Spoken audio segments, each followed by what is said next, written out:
అందరికి నమస్తే. రుణమాఫీ కథ అర్ధాంతరంగా ముగిసిపోయింది, చేతులెత్తేసిండ్రు. ఇప్పుడు రైతు భరోసా కథ వచ్చింది. పోయిన పంటకు రైతు భరోసా రాలే, అది అయిపోయింది. అది ఎగబెట్టినామని ఓపెన్గా ఒప్పుకున్నారు. ఇంకా ఇచ్చేదేం లేదు. ఇప్పుడు ఆల్రెడీ పంట కూడా అయిపోయింది అన్నారు. తుమ్మల నాగేశ్వరరావు ఓపెన్గా చెప్పేసిండు. ఇంకా ఇప్పుడు మళ్ళీ పంట వచ్చింది. ఇప్పుడు మళ్ళీ మనం ఇప్పుడే మళ్ళీ పెట్టుబడి పెట్టాల్సిన టైం వచ్చింది. ఇప్పుడు ఇస్తామంటున్నారు. ఒకసారి రేవంత్ రెడ్డి గారు ఏం మాట్లాడినో వినండి, విన్న తర్వాత మాట్లాడదాం. ఇప్పుడు నేను మళ్ళీ రైతులకు మాట ఇస్తున్నా, సంక్రాంతి పండుగ తర్వాత రైతు భరోసా మీ ఖాతాలలో వేసేది సోనియమ్మ గ్యారంటీ, ఇందిరమ్మ ప్రభుత్వము. ఏ రైతులు ఎలాంటి మారీచులు సుబాహులు వచ్చి మీకు అబద్ధాలు చెప్పి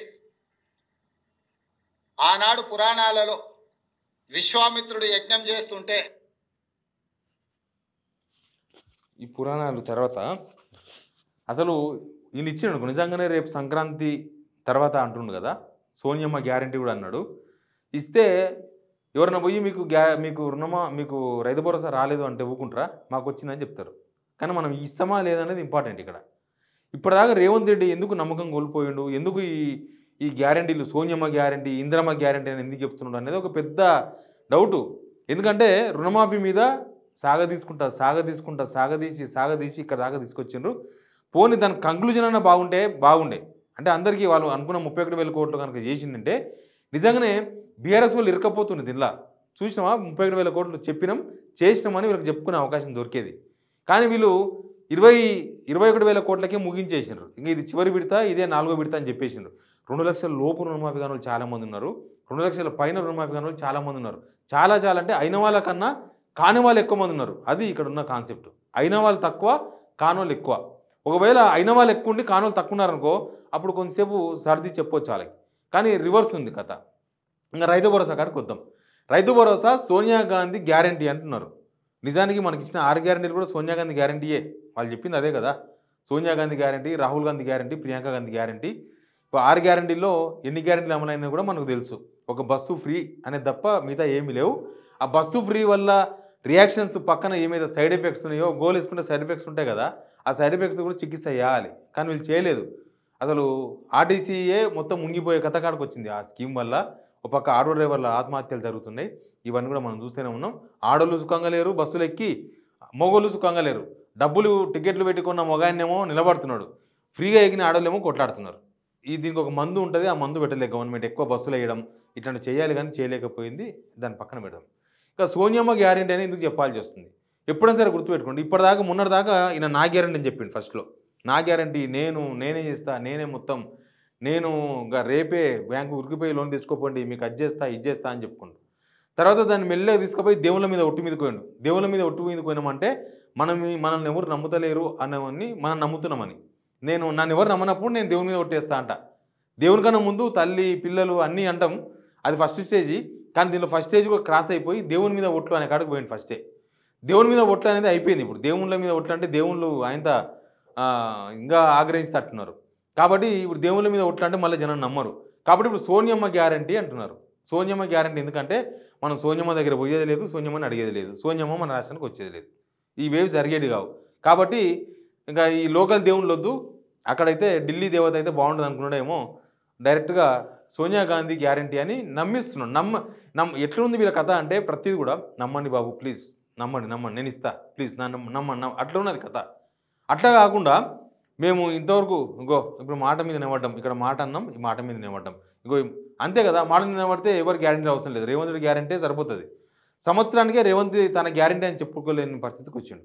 ఇంకా నెక్స్ట్ మనం రైతు భరోసాకు వద్దాం.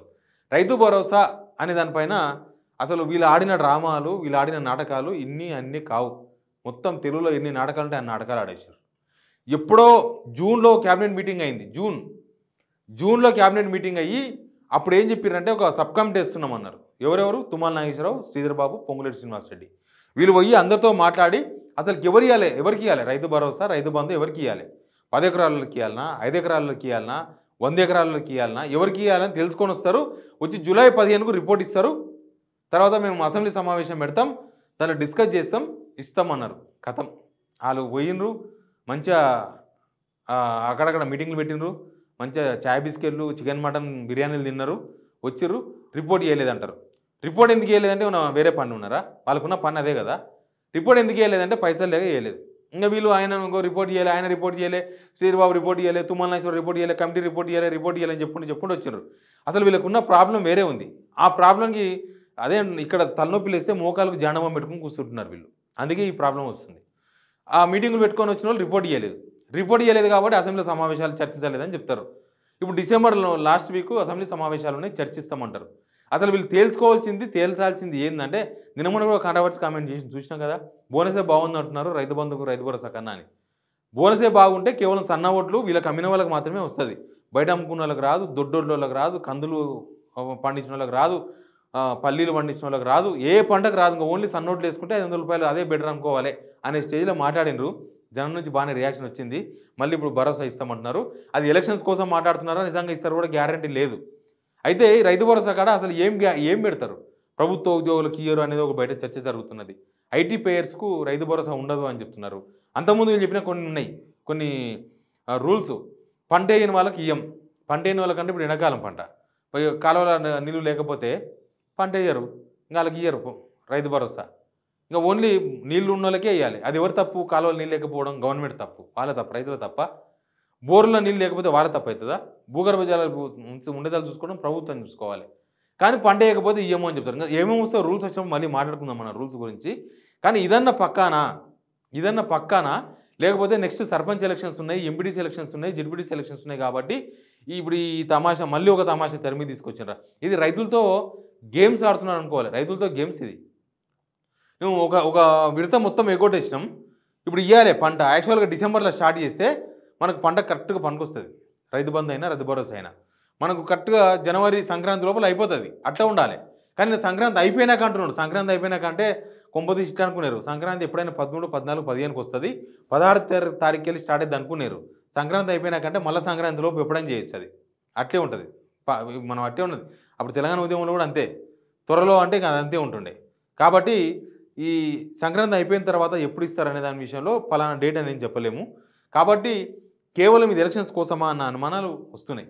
ఈ సర్పంచ్ ఎలక్షన్స్ ఎట్టిన వాళ్ళకి గట్టెక్కాలి, బాగా వ్యతిరేకత ఉంది జనాలుల్లా, లోకల్లా, ఊర్లల్లో సర్పంచ్ ఎలక్షన్స్ అక్కడనే ఉండేటివి. ఈ జెడ్పీటీసీ ఎంపీటీసీ ఎలక్షన్స్లో కూడా అసలు కాంగ్రెస్ అభ్యర్థిగా నిలబడాలంటే కూడా రేపు ప్రమాదమేమో అనే పరిస్థితులు చర్చ జరుగుతుంది ఊర్లల్లో. కాంగ్రెస్ అభ్యర్థిగా ఉంటే ఎవరు ఓటయ్యరా అనే చర్చ జరుగుతుంది ఊర్లల్లో.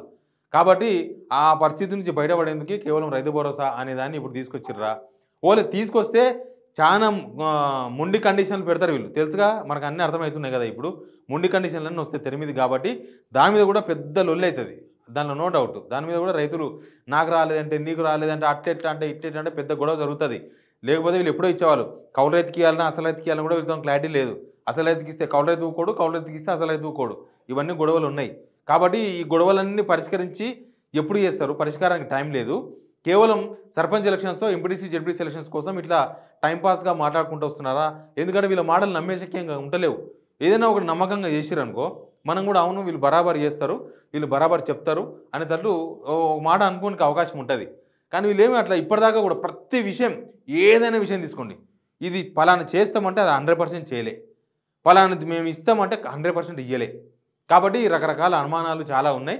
బట్ అసలు ఈ కండిషన్స్ ఎప్పుడు తెరుతాయి, ఎప్పుడు ఇస్తారు, ఇస్తారా, ఇయ్యరా, ఎలక్షన్స్ కోసం ఈ తమాషా అంతా నడుస్తుంది అనేది అయితే మనకు ఇంకా కొన్ని రోజుల తర్వాత క్లారిటీ వచ్చే అవకాశం ఉంటుంది. చూద్దాం ఏం జరుగుతుందో. Please subscribe signal TV.